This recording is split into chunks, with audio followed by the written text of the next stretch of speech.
All right, this is OneLastMidnight. Welcome back to another episode of Astroneer, and today we're looking at scrapping strategies. Yeah, there really is a strategy to scrapping. I guess if you want scrap, you got to know the best possible strategy, right? Well, in this video, we're going to cover it. I hope you guys enjoy it. So one of the easiest ways to get into scrapping is to build yourself a mobile scrapper. Now, this is more of a late game when you've unlocked the large rover and you've unlocked the extra large shredder, but it's a very effective way to get scrap without having to do anything else, without having to produce any item or build any item and then scrapping item. Just run around and pick up the scrap that's on the ground. Now this mobile scrapper is configured, like I said, with a extra large shredder. I have 2 RTGs on the back, some storage, a little bit of storage on the front, a couple floodlights for side lighting. And also I've got a scenario up front where I've got a drill and I've got a little bit of an extra storage and another storage with the floodlight on top for some front lighting. You can find scrap all over the surface of any planet, and you just have to drive around and get it. Now, some planets are harder to drive around on, and hence the reason for the drill. I happen to put a drill string 3 on here so I can go through any surface, but you just pick up the items and start scrapping. You get varied amount of scrap per each item. Some are like just very little bit of scrap, some a little bit more, but again, you're not having to invest anything except for time into this scrapper. Unless you want to bring something back with you, my suggestion is to scrap every single thing that you find. The cool thing about the extra large shredder, and even the large shredder, is it takes multiple items at once, as long as they're not too big. The best scrap is the research aid tops, but scrap is so abundant, it's easy to find on Silva and any other planet, and quickly you could start generating storages full of scrap. It does take time to scrap some items, so while this is a free solution, it might not be the most effective solution. The cool thing about scrapping is you can continue to keep scrapping as you're looking for more scrap.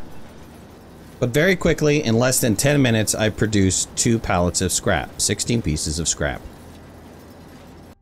The next possible strategy we're going to look at is soil collection unit. So here's my mobile collection unit for soil. It has a total of 207 canisters. All have been filled up. It took me maybe about 10-15 minutes to fill all of these soil canisters up. The rest of the system is set up with 2 soil centrifuges, some power, some storage for the items that are coming off of the soil centrifuge, 2 possible smelting furnaces if you wanted to smelt your items that were produced off of the soil centrifuge down into another component, and a printing station, as well as a row of 4 medium shredders. Now, the items I'm going to be generating for this system are going to come from my backpack printer. Because the soil centrifuge has a weird distribution for canisters, I have this set up where I have one of these connection pieces on this platform housing my power system. The other one is available for the items that are produced from the soil centrifuge, but I tend to flip. So I remove my storage unit and put on my soil unit. This will automatically fill up the soil centrifuge. And if they flip out canisters, the canisters will go right back onto this storage. Now, like I said, the weirdness of the soil centrifuge is if it is absolutely full, it will not turn around and distribute the canister back into its initial loading spot. Once you've placed the canisters back on your canister storage, take your canister storage off and put on your resource storage. This will ensure that all items coming out of the soil centrifuge will go on to a clean storage and not get mixed in with your canisters. Okay, we're going to be dealing with resin and compound right now for this first example. So I'm going to go ahead and start up my resin, start up my compound, let the soil centrifuge go ahead and process away, and we'll come back when they're complete. All right, the first round of resources are complete and they're going to get distributed onto storage. They're going to get mixed up, and that's okay for this example. But when it's done, I'm going to take this storage off and put my soil storage canister back on. And once again, transfer over the soil canisters and put the resource storage back in place. And run the centrifuge again. In no time, I have 32 resource items that can then turn around and be produced into 32 items that can be shredded. Let's look at the building process. We're going to build canisters. And I'm going to build 8 canisters. You're going to quickly see what the problem is with using your backpack printer. Let's start building. As you can see, every single canister I make takes power. And even though I'm connected to base power, I'm still reducing the power in my backpack. Once that power gets to 0, I will no longer be able to build items off of my backpack. This is a serious flaw in working with trying to shred items from your backpack printer. Even though I could start the shredding process on each one of these items, my backpack will always be behind production. My backpack cannot keep up with the shredders.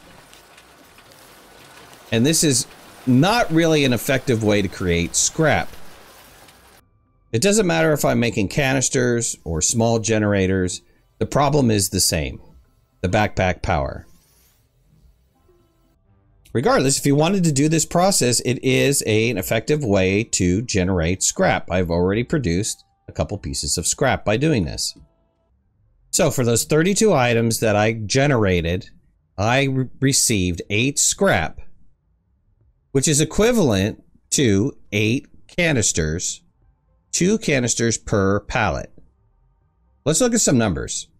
Okay, you can see on the screen, if I'm focused solely on single resource items, compound, resin, quartz, one of each, created from my backpack, here's the amounts that you'll get back. So 1 canister coming off of the soil centrifuge, in most cases, will produce 4 items. So 2 canisters is 8, that's 1 medium storage.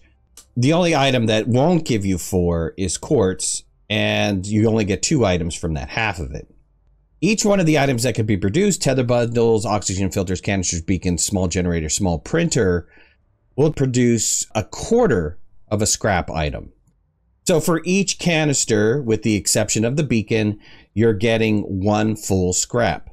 Okay, pretty easy math, right? So if I was to look at my super large 207 canister digger over there, I would get 207 scrap. 1 canister equals 1 scrap in this case.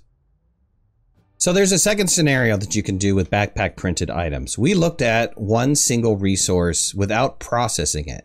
So let's look at process resources. Now, you don't get as much clay as you do resin and compound, but actually the math works to your benefit. I'll show you how that's done. Now, before we can use the clay, we need to process it into a ceramic.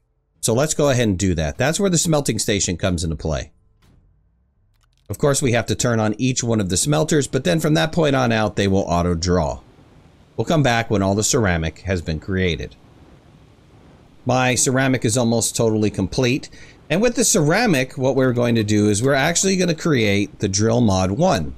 It takes 1 simple ceramic to make the drill mod 1, but the exchange rate is 0.5. So with resin and compound, our exchange rate for our items we were making were 0.25 or 1/4. And with the single process resource, clay into ceramic, we're actually making 0.5, which is half of a full scrap item. Again, you're going to run into the same problems with doing anything that's off of your backpack, and that is the power.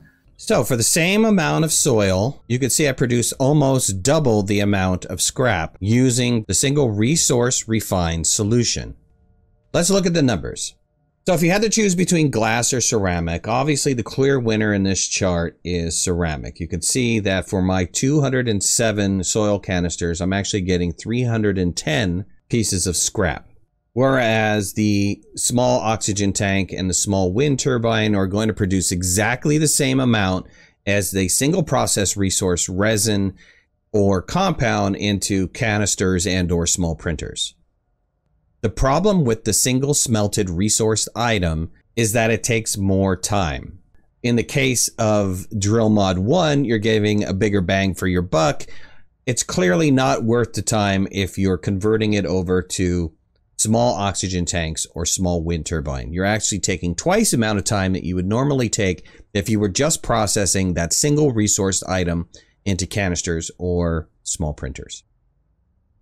Now, there are other items that you can generate off of your backpack that don't come from the soil centrifuge. To be 100% honest, these are not worth it.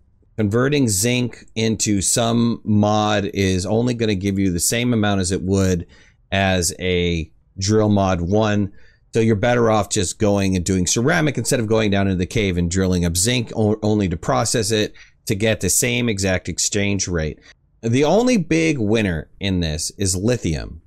Now, lithium can be found in abundance on Visania. So if you're thinking, okay, maybe I don't want to create scrap via soil, I want to create scrap with some other mechanism, ignore the fact that it says 207 canisters. Let's just take 207 pieces of lithium. You will turn around and get 414 pieces of scrap if you're producing the small battery and shredding the small battery. Now, again, the backpack has its problems with power, so maybe not the best solution. Let's look at a different way to create scrap. Okay, I've changed my shredding station a little bit. I have swapped out the medium shredders for an extra large shredder and a large shredder. We're going to keep it the same concept of generating resin. Medium storages only take 2 resin. The conversion rate is actually the same as the drill mod 1, mainly because we're using 2 resin. So if 1 resin equals 1/4 for a canister, 2 resin is going to equal 1/2 for a medium storage. The deal with the medium storage is they print incredibly fast. You're not using power off of your backpack. You're using your base power, and you can start queuing these up extremely quickly. Now, the only downside that I've found using this process to generate scrap is that you have to open up the storages. You can't just shred the boxes.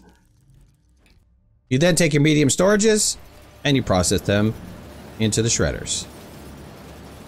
And you keep making more medium storages. Now, honestly, in no time, actually faster than any of the processes that we've looked at before, whether it's the backpack printer or the refining process, I quickly was able to make 8 scrap. So by changing some of your strategy, by making sure that you have more efficient machines running, you could even duplicate this setup right here, have 2 additional soil centrifuges and another station to be producing twice as much resin and compound as quickly as possible. And you could have another printing station and just quickly burn through anything that you might generate here, producing scrap extremely fast. Let's go ahead and look at the numbers though. So just in case you're curious on what else you can build and destroy, looking at some of these items, to be honest with you, the resources are not worth it. The last 3, the medium storage, the rover seat, the medium printer, all produce the same values as running a single backpack item.